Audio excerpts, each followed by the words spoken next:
Hello students, welcome to the selection classes. जैसे कि आपको पता है कि अब एसएससी के प्रीवियस ईयर क्वेश्चन पेपर्स आपके साथ डिस्कस कर रहे हैं, तो हमने एमटीएस के ऑलरेडी 2 पेपर आपके साथ डिस्कस कर लिए हैं और इसी के अलावा हमने सीजीएल का एक पेपर भी आपके साथ डिस्कस किया है। तो अगर वो वीडियोस आपने नहीं देखे हैं जाकर, तो उन्हें एक बार जाकर देख लीजिएगा, आपके लिए बहुत ज़्यादा बेनिफिशियल होने वाला है। आप एक आइडेंटिफाई कर पाएंगे कि किस तरह के क्वेश्चन जो है वो एसएससी यहाँ पर पुटअप कर रहा है, ताकि 2024 का पेपर आप बहुत अच्छे से दे सकें। अगेन, अगर वीडियो आपको पसंद आएगा तो इसे लाइक करना ना भूलिएगा, चैनल को सब्सक्राइब कर दीजिएगा और अपने दोस्तों के साथ इसे शेयर कर दीजिएगा। और हमारा जो टेलीग्राम चैनल है उससे आप जुड़ जाइए, जहां पर मैं जो भी पढ़ाती हूँ उसका पीडीएफ आपको जल्द से जल्द मिल जाएगा। तो वीडियो स्टार्ट करते हैं। पहला क्वेश्चन जो पूछा था, identify the Kuchipudi dancer from the following who are awarded Padma Shri in the year of 2022। तो 2022 का पद्मश्री कुचिपुड़ी डांसर जिनको दिया गया था, उनका नाम आप लोगों को ध्यान रखना है, किसे दिया गया था।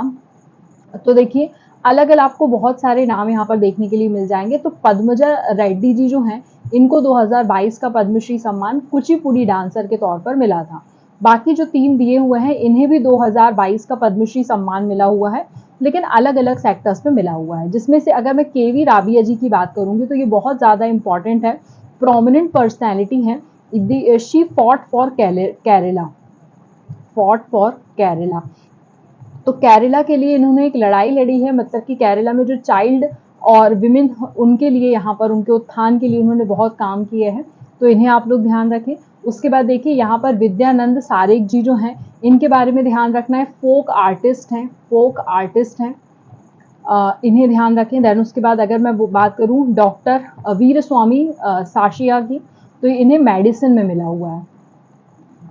अब यहाँ पर मैंने अलग अलग आपको इसलिए बताए हैं क्योंकि आप आइडेंटिफाई कर सकते हैं ये 2022 के हैं। तो अब जो 2023 में बेसिकली 3 ही हमारे प्रोमिनेंट अवार्ड्स होते हैं। एक अवार्ड होता है हमारा पद्म विभूषण, एक अवार्ड होता है हमारा पद्म भूषण, और एक अवार्ड होता है हमारा पद्मश्री। ठीक है, तो इस बार 2023 में अगर पद्म विभूषण की बात करूं तो ये 6 लोगों को मिला है, पद्म विभूषण 9 लोगों को मिला है, लेकिन पद्मश्री 91 लोगों को मिला है।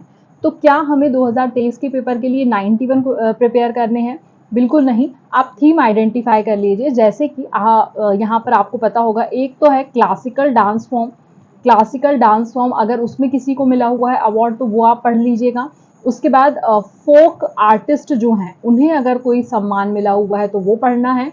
देन उसके बाद कोई ट्राइबल पीपल हैं, उनको अगर कोई सम्मान मिला है तो वो आपको पढ़ना है। तो ये 3 कैटेगरी जो है जो बहुत प्रोमिनेंट होती है और इससे क्वेश्चंस बहुत ज़्यादा आते हैं। तो इसको आप पढ़कर जाएंगे और इसे आप लोग अच्छे से तैयार कर लें। आगे बढ़ते हैं। Which vitamin is needed for the healthy immune system and low light vision and healthy skin. तो कौन सा यहाँ पर विटामिन जो है वो असेंशियल होता है? तो विटामिन ए जो है यहाँ पर असेंशियल होता है, ये आपको पता होना चाहिए। विटामिन B2 जो है वो हमारे माइग्रेन को प्रिवेंट करता है, तो प्रिवेंटिंग माइग्रेन, ये ध्यान रखिएगा, प्रिवेंटिंग माइग्रेन, इसे ध्यान रखें। उसके बाद B9 जो है, विटामिन B9, ये किसके लिए होता है? तो ये ब्लड सेल्स के लिए उत्तरदायी होता है, ब्लड सेल्स के लिए उनका सही से काम चल रहा है कि नहीं। और विटामिन K जो है, ये ब्लड क्लॉटिंग के लिए उत्तरदायी रहता है। तो इनके बारे में भी पढ़ लीजिएगा, इसके बारे में क्वेश्चन जरूर आता है। आगे बढ़ते हैं। Which soft metal in a group 1 of a periodic table tarnishes with in a few second of exposure और टू एयर। मतलब उसको हम अगर बाहर रखते हैं उस मेटल को, तो वो बहुत जल्दी हवा के साथ उड़ जाता है। तो सोडियम के बारे में आपने पढ़ा है कि सोडियम एक ऐसी है जो उसको अगर हम बाहर खुली हवा में रखते हैं तो वो हवा के साथ क्या होता है, उड़ जाता है थोड़ी देर में। आगे बढ़ते हैं। The third battle of Panipat was fought in which of the following years. तो थर्ड बैटल ऑफ पानीपत पूछा है। अगेन ये बहुत ऐसा मैं बोल सकती हूँ, अगेन लड्डू क्वेश्चन आपको यहाँ पर देखने के लिए मिला है, क्योंकि इस तरह के वन लाइनर आप लोगों ने बहुत तैयार किए हुए हैं। तो थर्ड बैटल ऑफ पानीपत की अगर मैं बात करती हूँ तो 1761 में हुआ था। किस किस के बीच में हुआ था ये भी ध्यान रखना है आपको। तो सदाशिव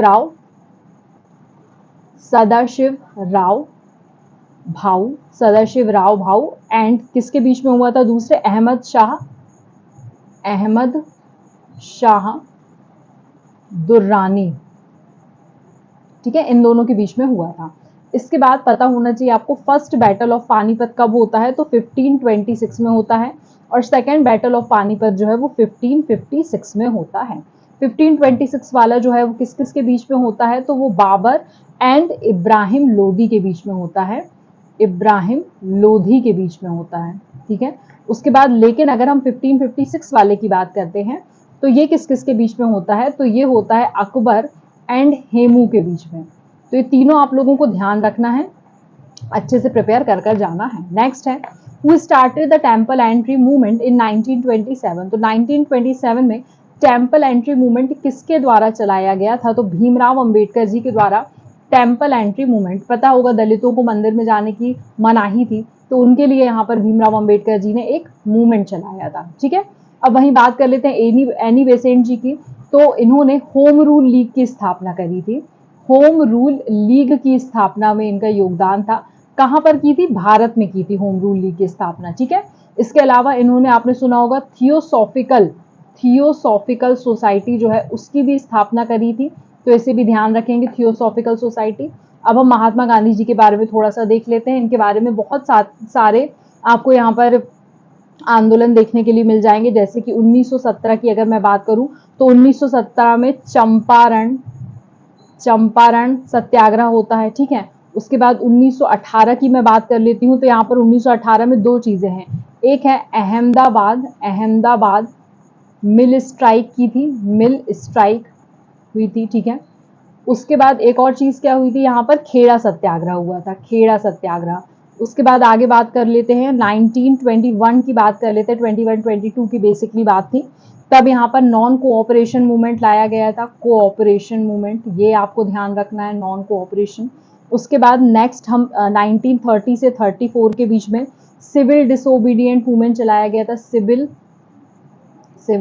डिसओबीडियंट मूवमेंट चलाया गया था, डिसओबीडियंस मूवमेंट, ठीक है। देन उसके बाद 1942 में क्विट इंडिया मूवमेंट इनके द्वारा चलाया गया था। तो ये एक्स्ट्रा चीजें हैं जो आप लोग ध्यान करके जाएंगे। उसी के बाद अगर मैं महादेव गोविंद रानाडे जी के बारे में बात करूंगी, तो इन्होंने दक्कन एजुकेशनल सोसाइटी इसकी स्थापना करी थी। तो ये एडिशनल इंफॉर्मेशन है जिसे आप लोगों को ध्यान रखना है। नेक्स्ट भी है what is a physical year. तो ध्यान रखना है फिजिकल ईयर लिखा हो या फिर फाइनेंशियल ईयर लिखा हो, ठीक है। वैसे तो दोनों में कुछ डिफरेंस होता है, लेकिन यहाँ पर अभी आप इसको एक ही समझ कर चलिए, फिजिकल ईयर और फाइनेंशियल ईयर। बेसिकली जो भी फाइनेंशियल रिपोर्टिंग होती है for the period of a government, उसको आप लोगों को ध्यान रखना एक साल के लिए। ये कितना, कब से कब तक होता है, 1 अप्रैल से लेकर के 31 मार्च तक ये होता है। तो इसे आप लोगों को ध्यान रखना है। तो ये क्या डिनोट करता है, it represent the financial reporting period for the government. अब देखिए यहाँ पर deficit in the government revenue, तो ये क्या शो करता है, that showing revenue deficit show कर रहा है ये। और यहाँ पर देखिए surplus in the government revenue, तो ये क्या शो कर रहा है, रेवेन्यू सरप्लस को शो कर रहा है, ठीक है। उसके बाद देखिए टैक्स रेट के इंक्रीज के बारे में आपको बजट में बात पता चलती है, फिजिकल ईयर में कुछ भी इसके बारे में जानकारी नहीं लगती है। आगे बढ़ते हैं, द काशद मेस्टिया और victory dance of the tribe Meghalaya in a ancient war dance perform during the prominent festival of the tribe. तो कौन सी ट्राइब है जो यहाँ पर ये डांस फॉर्म परफॉर्म करती है, उसके बारे में आपसे क्वेश्चन पूछा गया है। तो ध्यान रखना है खासी ट्राइब के द्वारा ये डांस फॉर्म परफॉर्म किया जाता है। बेसिकली यहाँ पर अगर मैं बात करूं मेघालय की, तो खासी, गारो और जयंतिया, ठीक है। तो ये अलग अलग 3 ट्राइब्स होती है जो कि यहाँ पर प्रोमिनेंटली है। खासी का एक तो आकाशद मास्तिन करके एक परफॉर्म करते हैं, उसके अलावा एक का पॉम ब्लांग करके ये भी इनके द्वारा परफॉर्म किया जाता है। इसको और बोलते हैं नोंगरेम, ठीक है। नोंगरेम डांस फॉर्म भी के भी आता है इसमें ना, नोंगरेम डांस फॉर्म परफॉर्म किया जाता है। उसके बाद गारो ट्राइब के द्वारा यहाँ पर एक वंगाला डांस परफॉर्म किया जाता है, और जयंतिया के द्वारा यहाँ पर, इनका नाम थोड़ा सा अलग है, बहदियन खेलम, ठीक है, बहदियन खेलम करके परफॉर्म किया जाता है। तो ये भी एडिशनल चीजें आप लोग याद कर लें। आगे बढ़ते हैं, ये मैंने आप लोगों को डांस फॉर्म्स ऑफ इंडिया बता दी है, इनको अच्छे से प्रिपेयर कर लीजिएगा। खास तौर पर जो हमारे क्लासिकल डांस फॉर्म्स होते हैं। मैं 10 बार बोल रही हूँ आप लोगों को, क्लासिकल डांस फॉर्म्स के क्वेश्चंस बहुत ज़्यादा आपको देखने के लिए मिलेंगे।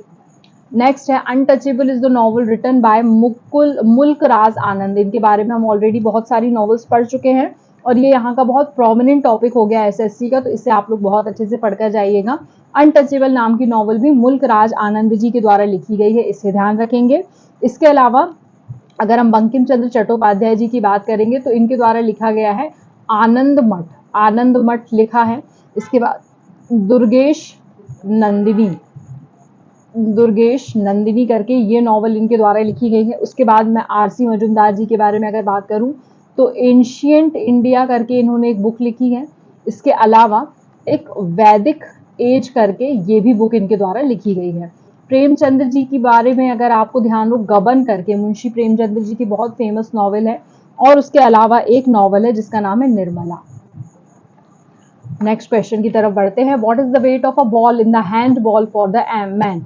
मैन जो हैंडबॉल खेलते हैं उसके लिए वेट ऑफ द बॉल क्या होगा यहाँ पर, तो दैट इज 425 से 475 ग्राम्स जो होता है उसे आप लोगों को ध्यान रखना है। Weight of the ball in the handball, ये आप लोगों को ध्यान रखना है। हैंडबॉल एक गेम होता है, इसे ध्यान रखना है आपको। नेक्स्ट भी है शंभू महाराज was a renowned Guru of which of the following gharanas of Kathak. तो शंभू महाराज जी जो गुरु जी हैं वो किस घराना से बिलोंग करते हैं कथक के, तो ये लखनऊ घराना से बिलोंग करते हैं। मैंने आप लोगों को बिरजू महाराज जी के बारे में पढ़ाया था, बिरजू महाराज जी के बारे में पढ़ाया है, तो आप लोगों को याद होना चाहिए कि मैंने उस समय आपको ये भी बताया था शंभू महाराज जी कथक के लखनऊ घराने को बिलोंग करते हैं। यहाँ पर बेसिकली लखनऊ, जयपुर और बनारस में मैंने आपको डिफ्रेंशिएट करके बता दिया है। इसकी शुरुआत श्री ईश्वरी प्रसाद जी के द्वारा की गई थी। ये शुरुआत श्री भानु जी के द्वारा की गई और इसकी शुरुआत श्री जानकी प्रसाद जी के द्वारा की गई है। Which is the oldest stupa of the Buddhist period. तो जाहिर सी बात है सांची का स्तूप जो है वो बहुत ओल्डेस्ट स्तूप है बुद्धिस्ट पीरियड का, इसे ध्यान रखना है। और ये सारे जितने भी स्तूपास बनाए गए हैं ये अशोका के द्वारा बनवाए गए हैं, ये आप लोगों को ध्यान रखना है। सांची का स्तूप कहाँ पर अवस्थित है, तो मध्य प्रदेश में रायसेन में आपको ये देखने के लिए मिलेगा। ये यूनेस्को की वर्ल्ड हेरिटेज साइट में शामिल किया गया है इन द ईयर ऑफ 1989। उसके बाद अगर मैं धार्मिक स्तूप की बात करती हूँ तो ये आपको देखने के लिए मिलेगा सारनाथ वाराणसी में। उसके बाद देखिए महाबोधि स्तूप, तो आपने बोध गया नाम सुना होगा, बोध गया करके जो जगह है बिहार में, ये आपको वहां पर देखने के लिए मिल जाएगा। और उसके बाद केसरिया स्तूप भी आपको बिहार में देखने के लिए मिल जाता है। मैंने इसके इमेजेस भी लेकर आई हूँ, देख सकते हैं सांची का स्तूप है।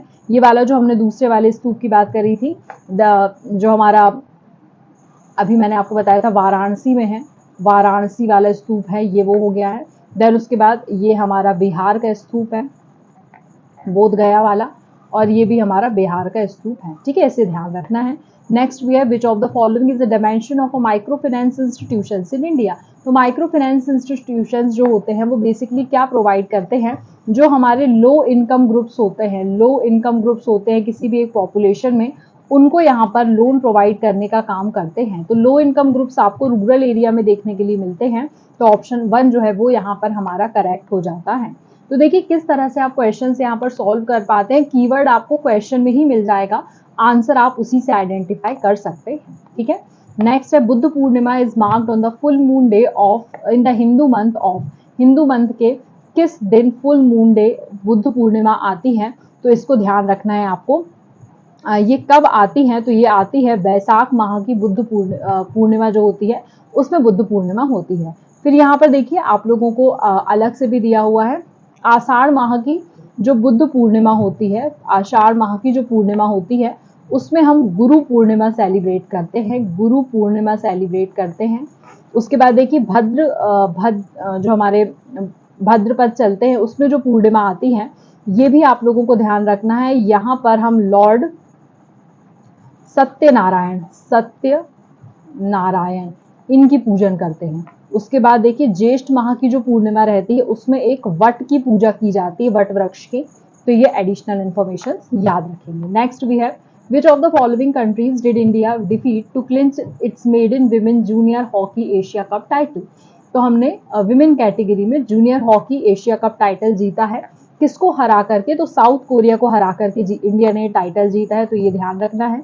The Arabian sea is the extension of which of the following sea? तो ये इंडियन ओशियन का ही एक बृहद रूप है, ये आपको यहाँ से आइडेंटिफाई हो जाएगा। देख सकते हैं आप लोग, यहाँ पर हमारा इंडियन ओशियन है, ठीक है। तो यहाँ से आप लोगों को सारी चीजें आइडेंटिफाई हो रही होंगी कि कौन सा ओशियन कहाँ पर आएगा।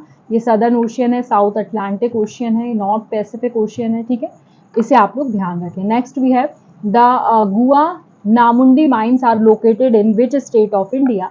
तो ये माइंस जो है ज्यादातर आपको झारखंड में देखने के लिए मिलती हैं। बेसिकली ये जो दोनों माइंस हैं, ये किस चीज के लिए फेमस है? तो आयरन ऑर के लिए फेमस है, इसे आप लोग ध्यान रखेंगे। असम में भी एक बहुत फेमस माइन है जिसका नाम है मकुन, मकुन कोल फील्ड करके इसका नाम है, इसे आप लोगों को ध्यान रखना है। उसके बाद राजस्थान में एक बहुत फेमस है जिसका नाम है झामर कोटा करके, झामर कोटा है। ये किस चीज के लिए फेमस है? तो ये रॉक फॉस्फेट के लिए फेमस है, रॉक फॉस्फेट के लिए फेमस है, ये भी आप लोग ध्यान रखें। नेक्स्ट भी है, ये देख सकते हैं कोल माइंस कौन कौन सी हैं इंडिया में। झारिया, Bokaro, Singrauli, Singareni, Talcher, Raniganj, Neyveli, Korba. Next we have the Constitution, Scheduled Caste and Scheduled Tribes Order Second Amendment Bill 2022 was passed in December 2022 and it is related to which state? तो किस स्टेट को ये रिलेट करता है? उत्तर प्रदेश। उत्तर प्रदेश में ट्राइबल पॉपुलेशन आपको ज़्यादा देखने के लिए मिलती है, बेसिकली इस वजह से उत्तर प्रदेश में ये बिल लाया गया है। और किस स्टेट से रिलेट करता है? तो उत्तर प्रदेश में बहुत बवाल मचा हुआ था, उसकी वजह से यहाँ पर ये बिल लाया गया है। Pandit Ravishankar is a world wide for playing which of the following musical instrument? इनके बारे में मैं ऑलरेडी पहले आपको पढ़ा चुकी हूँ, तो ये बहुत ज़्यादा फेमस, इनके बारे में आप सभी को पता है, सितार वादक हैं। उसी के बाद अगर मैं मोहन वीणा की बात करूंगी तो विश्व मोहन भट्ट जी जो है वो इसके बहुत प्रोमिनेंट प्लेयर हैं, इसको ध्यान रखना है। उसके बाद सरोद के तो मैंने और बहुत सारे बताए हैं, लेकिन अमजद अली खान जी, अमजद अली खान जी, इनका नाम आपको ध्यान रखना है। Next we have which dance form is associate with Natwari dance? तो नटवारी डांस से कनेक्टेड है कथक। देखिए अगेन 2 से 3 क्वेश्चंस आपको देखने के लिए मिल गए हैं क्लासिकल डांस फॉर्म के। विच of the following is the official language of Afghanistan? ये मैंने पिछली क्लास में ही आपको पढ़ाया है, तो दारी जो है यहाँ की एक लैंग्वेज है। बर्मीज लैंग्वेज बर्मा में बोली जाती है, जिसको हम क्या बोलते हैं? म्यांमार बोलते हैं आज के समय पे। उसके बाद देखिए सिन्हले लैंग्वेज जो है ये श्रीलंका में बोली जाती है, ये ध्यान रखें। और जोंखा लैंग्वेज जो है ये भूटान की प्रोमिनेंट लैंग्वेज है। तो अब आपसे लैंग्वेजेस पे क्वेश्चंस आने की संभावना भी बनती है। Who among the following is the author of the book Sita, an illustrated retelling of the Ramayan? तो ये बुक किसके द्वारा लिखी गई है? तो इनका नाम भी आप लोगों को ध्यान रखना है, देवदत्त पटनायक जी के द्वारा ये बुक लिखी गई है। Who conduct the elections for both the house of the parliament in India? तो इलेक्शन कमीशन जाहिर सी बात है यही कंडक्ट कराता है, इसे आप लोगों को ध्यान रखना है। Birsa Munda hockey stadium is one of the India's largest hockey stadium in which state? ये स्टेडियम कहाँ पर है? तो उड़ीसा स्टेट में है, ये सभी को पता है। बिरसा मुंडा जी की जयंती भी वहां सेलिब्रेट की जाती है, और इस बार 26 जनवरी में झांकी भी बनाई गई थी उड़ीसा के द्वारा, है ना। तो इससे आप लोगों को ध्यान रखना है। द डायरेक्टिव प्रिंसिपल्स आर किस 3 कैटेगरीज में हम इसको डिवाइड करते हैं? कौन सी एक कैटेगरी नहीं है? तो अथॉरिटेटिव करके कोई कैटेगरी नहीं होती। हमने गांधीयन पढ़ा है, सोशलिस्टिक पढ़ा है, लिबरल पढ़ा है, लेकिन अथॉरिटेटिव कैटेगरी कोई भी नहीं होती है। अगेन जो हमारे फंडामेंटल राइट्स हैं, हमारा जो डीपीएसपी का यूनिट है, और हमारे जो फंडामेंटल ड्यूटीज हैं, मोस्ट इंपॉर्टेंट टिक कर लीजिएगा, इससे क्वेश्चंस बनते ही बनते हैं। In which state the Gobind Sagar Bhakra Nangal project located? तो ये हिमाचल प्रदेश में लोकेटेड है, और फर्स्ट 5 ईयर प्लान जब इंडिया में आया था उस समय पर ये बनाया गया था, तो इसे आप लोगों को ध्यान रखना है, ठीक है। तो यहाँ पर हमारा ये सेशन होता है खत्म। आई होप आपको सेशन अच्छा लगा होगा। अगर सेशन अच्छा लगा है तो इसे लाइक करना ना भूलिएगा, अपने दोस्तों के साथ शेयर करिए और चैनल को सब्सक्राइब करिए। जल्द ही मिलते हैं आपको एमटीएस के एक और पेपर के साथ, ताकि जो 2024 का पेपर है आपको एक आइडेंटिफाई लग जाएगा किस तरह की थीम्स के क्वेश्चन ज़्यादा आ रहे हैं, तो वही चीज़ें आप थोड़ा सा ज़्यादा पढ़कर जाइएगा। आई होप सेशन आपको अच्छा लगा होगा। धन्यवाद।